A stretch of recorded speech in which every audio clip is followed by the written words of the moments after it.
Praise the Lord. നിങ്ങളെ എല്ലാവരെയും blessed മോർണിംഗിലേക്ക് യേശു ക്രിസ്തുവിൻ്റെ നാമത്തിൽ സ്വാഗതം ചെയ്യുന്നു.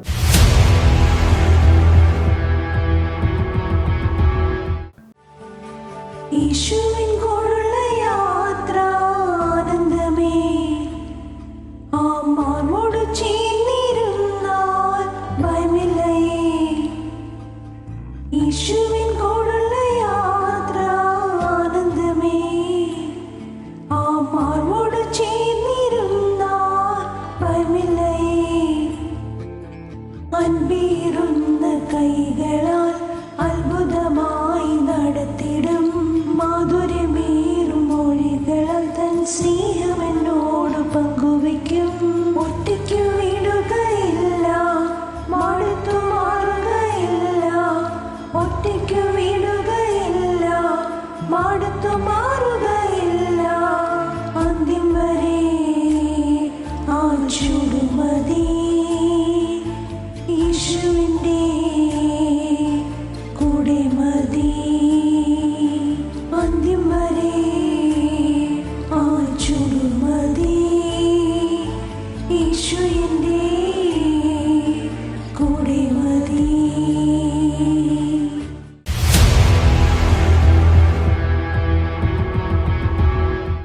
പ്രിയരെ, അനുഗ്രഹിക്കപ്പെട്ട ഒരു പ്രഭാതം കൂടെ നമ്മുടെ ജീവിതത്തിൽ അനുവദിച്ചു തന്ന വലിയവനായ ദൈവത്തെ നമുക്ക് ഒരുമിച്ച് ചേർന്ന് നന്ദി പറയാം. എത്ര രൂപ പറയും, ഞാൻ മിമ്മമല്ല, എൻ്റെ ദൈവം എന്നെ നിർത്തിയതാണ്. ഒന്നുകൂടെ പറഞ്ഞു കഴിഞ്ഞാൽ 2026 ഫെബ്രുവരി മാസം 2-ാം തീയതി വരെയും എന്നെയും എൻ്റെ കുടുംബത്തെയും കണ്ണിലെ കൃഷ്ണമണി പോലെ സൂക്ഷിക്കുകയും കരുതുകയും ചെയ്ത വലിയവനായ ദൈവത്തിന് നന്ദി പറഞ്ഞുകൊണ്ട് ഈ പ്രഭാത ചിന്തയിലേക്ക് നമുക്ക് ഒരുമിച്ച് അടുത്തു വരാം. പരാജയപ്പെട്ട് എന്ന് പറഞ്ഞുകൊണ്ട് പിന്മാറരുത്, വീണ്ടും സ്റ്റെപ്പ് വയ്ക്കുക, ഒരത്ഭുതം നിശ്ചയം. പ്രിയരെ, പ്രാരംഭവാക്യത്തിലേക്ക് വിശുദ്ധ ലൂക്കോസ് എഴുതിയ സുവിശേഷം 19-ാം അധ്യായം അതിൻ്റെ 5-ാമത്തെ വാക്യം. അവൻ ആ സ്ഥലത്ത് എത്തിയപ്പോൾ മേലോട്ട് നോക്കി, സക്കായെ, വേഗം ഇറങ്ങി വാ, ഞാനിന്ന് നിന്റെ വീട്ടിൽ പാർക്കേണ്ടതാകുന്നു എന്ന് അവനോട് പറഞ്ഞു. പ്രിയരെ, ഈ പ്രഭാതത്തിൽ ദൈവം നമ്മോട് ഇടപെട്ട അനുഗ്രഹിക്കപ്പെട്ട വചനത്തിനായി നമുക്ക് ഒരുമിച്ച് ചേർന്ന് ദൈവത്തിന് നന്ദി പറയാം. ഈ പ്രഭാതത്തിൽ എന്നെ കേൾക്കുന്ന ഓരോ ദൈവമക്കളും തിരിച്ചറിയേണ്ടതാ, നമ്മൾ പലതും പ്രാർത്ഥിച്ചു, ജീവിതത്തിനകത്തൊന്നും കാണാതെ, ഇപ്പോൾ പഴയതുപോലെ പ്രാർത്ഥിക്കാൻ കഴിയാതെ പിന്മാറ്റത്തിൽ പോയി ഒത്തിരി പേരെ നമുക്ക് നോക്കിയാൽ ഇന്ന് ഈ പ്രഭാതത്തിൽ കേൾക്കുന്ന പലരും അങ്ങനെ ആയിരിക്കാം. ഇനി പ്രാർത്ഥിക്കാൻ വയ്യ, ഇനി ആ വിഷയത്തിനകത്ത് മുമ്പോട്ട് പോകാൻ വയ്യ എന്നൊക്കെ പറഞ്ഞ് മടുത്തു പോയവരും കൂടെ എന്നെ ശ്രദ്ധിക്കുന്നുണ്ടാകാം. നമുക്ക് ചുറ്റിലും പലരും അങ്ങനെ ഉണ്ടാകാം. ഹല്ലേലൂയ. എന്നാൽ ഞാൻ ആത്മാവിൽ വിളിച്ചു പറയുന്നു, ഈ വേദഭാഗം എന്നെ ഒത്തിരി കാര്യങ്ങൾ ചിന്തിപ്പിച്ചു. ഇത് സക്കായിയുടെ കാര്യമാണ് ഞാൻ നിങ്ങളുടെ മുമ്പിലേക്ക് വെക്കുന്നത്. സക്കായിയെക്കുറിച്ച് നമുക്ക് എല്ലാവർക്കും അറിയാം. സക്കായി ചുങ്കം ഭരിക്കുന്നതും അതേപോലെ ചുങ്കക്കാരിലൊരു പ്രമാണിയാണ്. അദ്ദേഹത്തിൻ്റെ ജീവിതത്തിനകത്ത് ദൈവം പ്രവർത്തിച്ച വിധങ്ങളാണ് ഇന്ന് നമ്മൾ ഈ പ്രഭാതത്തിൽ ചിന്തിക്കുന്നത്. എന്നെ കേൾക്കുന്നവരെ, നമുക്ക് ആ ആഴം എല്ലാവർക്കും അറിയാവുന്നതാണ്. സക്കായി യേശു എങ്ങനെയുള്ളവനെന്ന് കാണാനായി ഇതാ വലിയ പുരുഷാരത്തിൻ്റെ നടുവിൽ വന്ന് നിൽക്കുകയാണ്. ആ വേദഭാഗം നിങ്ങൾക്കൊന്ന് വായിച്ചാൽ അതിൻ്റെ പശ്ചാത്തലം മനസ്സിലാകും. ലൂക്കോസിന് സുവിശേഷം 19-ാം അധ്യായം. യേശു എങ്ങനെയുള്ളവനെന്ന് കാണുവാൻ ശ്രമിച്ചു, വളർച്ചയിൽ കുറിയവൻ ആകൊണ്ട് പുരുഷാര നിമിത്തം കഴിഞ്ഞില്ല. വാസമായിട്ടും ഈ വചനം ശ്രദ്ധിക്കുമ്പോൾ ഇന്നലകളിൽ പ്രാർത്ഥിച്ചിട്ട് നടന്നില്ല എന്ന് പറഞ്ഞുകൊണ്ട് പിന്മാറിപ്പോയി ഒത്തിരി പേരെന്നെ കേൾക്കുന്നുണ്ട്.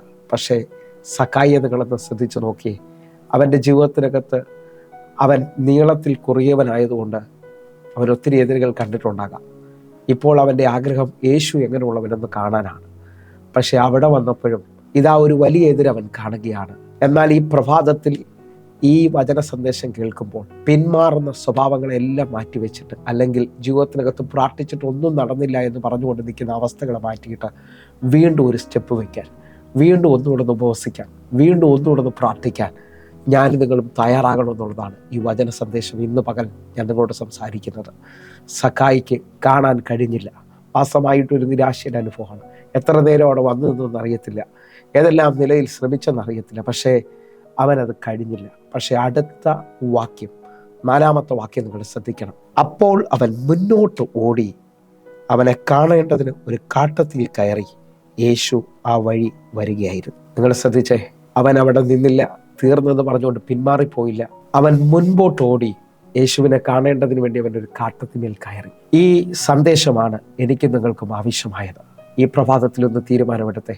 ഇന്നലകൾ പ്രാർത്ഥിച്ച് ഒന്നും നടന്നില്ല, ജീവിതത്തിനകത്ത് ഈ വർഷം മുഴുവൻ നോക്കിയിട്ട് ഒന്നും നടന്നില്ല, ഇങ്ങനെയൊക്കെ അനേകർ എന്നെ ശ്രദ്ധിക്കുന്നുണ്ടാകും. ഈ കഴിഞ്ഞ മാസങ്ങളിൽ ഒന്നും നടന്നില്ല എന്നൊക്കെ പറയുന്നവരുണ്ടാകാം. ഞാൻ നിങ്ങളെ നോക്കി ആത്മാവിൽ വിളിച്ചു പറയുകയാണ്, നിങ്ങൾ തീരുമാനത്തോടെ ഒന്നുകൂടെ ഒന്ന് ശ്രമിക്കാൻ പറ്റുമെങ്കിൽ കർത്താവ് നിങ്ങൾക്ക് വേണ്ടി അത്ഭുതം ചെയ്യുന്ന കാണാൻ പറ്റും. ഞാൻ ഇതിനകത്ത് നിന്നുകൊണ്ട് എന്നോട് ദൈവം ഇടപെട്ട നമ്മുടെ കുറിവാക്യമാണ്. യേശു ആ കാട്ടത്തിന് മുമ്പിൽ വന്ന് മേലോട്ട് നോക്കിയിട്ട് സക്കായെ വേഗത്തിൽ ഇറങ്ങി വാ എന്നുള്ളതാണ് നമ്മൾ കുറിവാക്യമായി വായിച്ചത്. എന്നോട് ദൈവം ഇടപെട്ടത് ഞാൻ നിങ്ങളോട് സംസാരിക്കാം. സക്കായിയുടെ ജീവിതത്തിനകത്ത് സക്കായി ആ പുരുഷാരത്തിൻ്റെ നടുവിൽ യേശുവിനെ കണ്ടായിരുന്നെങ്കിൽ ആ കണ്ടിട്ട് അതേ നിലയിൽ അവൻ മടങ്ങിപ്പോയേനെ. പക്ഷേ അവൻ്റെ ജീവിതത്തിനകത്ത് ആ അനുഭവം അനുവദിച്ചത് ദൈവമാണെന്ന് എത്ര പേർ വിശ്വസിക്കുന്നുണ്ട്? ഒന്നാമത് ശ്രമിച്ചു, ഒന്നും നടന്നില്ല. രണ്ടാമത് ആ കാട്ടത്തിയുടെ അടുക്കൽ വരുമ്പോൾ സക്കായി അല്ല യേശുവിനെ ആദ്യം കാണുന്നത്. ആ കാട്ടത്തിയുടെ താഴെ വന്ന് യേശു മേലോട്ട് നോക്കിയിട്ട് പറയാണ്, സക്കായെ വായിറങ്ങി എന്ന് പറഞ്ഞാൽ ഞാൻ നിങ്ങളോട് ആത്മാവിൽ വിളിച്ചു പറയാം, സക്കായിയുടെ ജീവിതത്തിൽ ആദ്യത്തെ ശ്രമത്തെ പരാജയപ്പെടുത്തിയതിന് കാരണം ദൈവമാണ് ഞാൻ വിശ്വസിക്കുന്നത്. കാരണം പരാജയങ്ങളെ ജയമാക്കുന്ന ഒരു ദൈവമുണ്ട്. കാരണം എന്താണെന്ന് ചോദിച്ചാൽ, ഇന്ന് സക്കായിയുടെ കൂടെ ആ വീട്ടിൽ യേശു പാർക്കാൻ പോവുകയാണ്. ആദ്യ സമയത്ത് തന്നെ സക്കായി കണ്ടായിരുന്നെങ്കിൽ ആ കണ്ട വഴിയെ സക്കായി തിരിച്ചു പോയേനെ. പക്ഷേ അവൻ്റെ ജീവിതത്തിനകത്ത് രണ്ടാമതൊരു അവസരം ദൈവം കൊടുക്കുകയും ആ അവസരത്തിലൂടെ അനേകർക്ക് സക്കായി ഒരു അനുഗ്രഹമായി തീരാൻ പോവുകയാണ്. യേശു അവൻ്റെ ഭവനത്തിൽ കയറിയതോടെ ആ ഭവനത്തിൻ്റെ സ്ഥിതി മാറാൻ പോവുകയാണ്.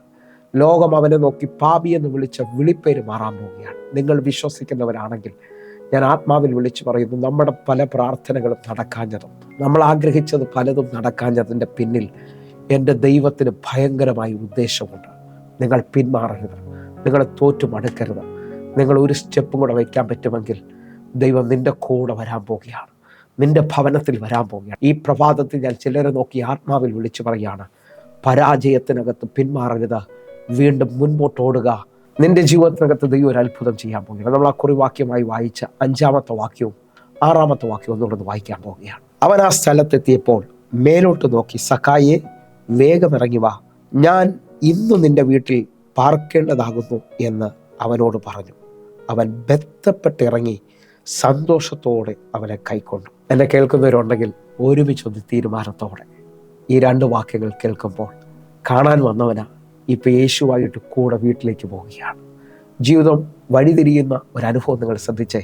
പിന്മാറാതെ ഒന്നുകൊണ്ട് സ്റ്റെപ്പ് വെച്ചാൽ ആ പട്ടണത്തിനകത്ത് നീ മാനിക്കപ്പെടാൻ പോവുകയാണ്, ആ ഭവനത്തിനകത്ത് നീ മാനിക്കപ്പെടാൻ പോവുകയാണ്. നിന്റെ ദൈവം എന്ന് പറയാൻ തക്കവണ്ണം യേശു നിനക്ക് വേണ്ടി ചില അത്ഭുതങ്ങൾ ചെയ്യാൻ പോവുകയാണ്. നാളുകളായി ഒരു ജോലിക്ക് വേണ്ടി പ്രാർത്ഥിച്ചവരെന്നെ കേൾക്കുന്നുണ്ട്, പിന്മാറരുത്. നാളുകളായിട്ട് എക്സാം എഴുതിയിട്ട് കിട്ടാതെ നിൽക്കുന്ന ഒത്തിരി പേരെന്നെ കേൾക്കുന്നുണ്ട്, പിന്മാറരുത്. ജീവിതത്തിനകത്ത് എങ്ങും എത്തിയില്ലെന്ന് പറഞ്ഞുകൊണ്ട് കരയുകയും ഭാരപ്പെടുകയും ചെയ്യുന്നവരെന്നെ കേൾക്കുന്നുണ്ട്, പിന്മാറരുത്. മുമ്പോട്ട് സ്റ്റെപ്പ് വയ്ക്കാൻ തയ്യാറാകുക. കാരണം നമ്മുടെ ദൈവത്തിന് നമ്മളെക്കുറിച്ചൊരു പദ്ധതിയുണ്ട്. ആ പദ്ധതിയിലേക്കാണ് നീ ഓടിക്കയറാൻ പോകുന്നത്. എൻ്റെ ദൈവം നിനക്ക് വേണ്ടി വെയിറ്റ് ചെയ്യുകയാണ്. ഞാൻ വിശ്വസിക്കുന്നത്, സക്കായെ നീ ആ കാട്ടത്തിൽ കയറി ആ കാട്ടത്തിൻ്റെ മേളിൽ നിന്ന് വിളിച്ചിറക്കി നിൻ്റെ കൂടെ വരാൻ ആഗ്രഹിക്കുന്ന ഒരു ദൈവമുണ്ട്. നിങ്ങൾ ശ്രമിക്കുക, നിങ്ങൾ പരാജയമാകത്തില്ല. നിങ്ങൾക്ക് വേണ്ടിയും എനിക്ക് വേണ്ടി കരുതുന്ന ഒരു ദൈവമുണ്ട്. ഇതാ വലിയൊരു അത്ഭുതത്തെ ഈ പ്രഭാതത്തിൽ വിശ്വസിക്കണം. ജീവിതത്തിനകത്ത് ഒത്തിരി നാളുകളായി പ്രാർത്ഥനയ്ക്ക് മറുപടിയില്ലെന്ന് പറഞ്ഞവർ വീണ്ടും എഴുന്നേൽക്കുക. ഈ ദിവസങ്ങൾ എഴുന്നേൽപ്പിൻ്റെ ദിവസങ്ങളാണ്. ദൈവം ഏലിയാവിൻ്റെ ദൈവമാണ്. ഏലിയാവ് വീണ്ടും മഴയ്ക്ക് വേണ്ടി പ്രാർത്ഥിച്ച്, മുഴങ്കാലിൽ നിന്ന് പ്രാർത്ഥിച്ച് ബാല്യക്കാരോട് പറഞ്ഞു, മഴയ്ക്ക് സാധ്യതയുണ്ടെന്ന് നോക്കിയിട്ട് വരാൻ പറഞ്ഞു. ബാല്യക്കാരൻ പറഞ്ഞു, ഞാൻ ഒന്നും കാണുന്നില്ല. പക്ഷേ പ്രാർത്ഥന മനുഷ്യനറിയാം, ദൈവം അത്ഭുതങ്ങളുടെ ദൈവമാണ്. വീണ്ടും 7 പ്രാവശ്യം ഇതാ ബാല്യക്കാരൻ ചെന്ന് നോക്കും. 7-ാമത്തെ പ്രാവശ്യം കൈ പോലൊരു മേഘം പൊങ്ങി വരികയാണ്. നിന്റെ ജീവിതത്തിനകത്ത് ജയത്തിൻ്റെ സൈനുകൾ തുറക്കാൻ പോവുകയാണ്. കർത്താവ് നിന്റെ അതിരുകളെ വിശാലമാക്കാൻ പോകുന്നു. വിശ്വസിക്കാമെങ്കിൽ കണ്ണുകൾ അടയ്ക്കാം, പ്രാർത്ഥിക്കാം. ഞങ്ങളെ സ്നേഹിക്കുന്ന ഞങ്ങളുടെ നല്ല ദൈവമേ, പൂർണ്ണ ഹൃദയത്തോടെ ഞാൻ വിശ്വസിക്കുന്നു, ഇന്ന് എന്നെ കാണുന്ന എന്നെ കേൾക്കുന്നവർക്ക് വേണ്ടി ദൈവം ഇടപെടുകയാണ്.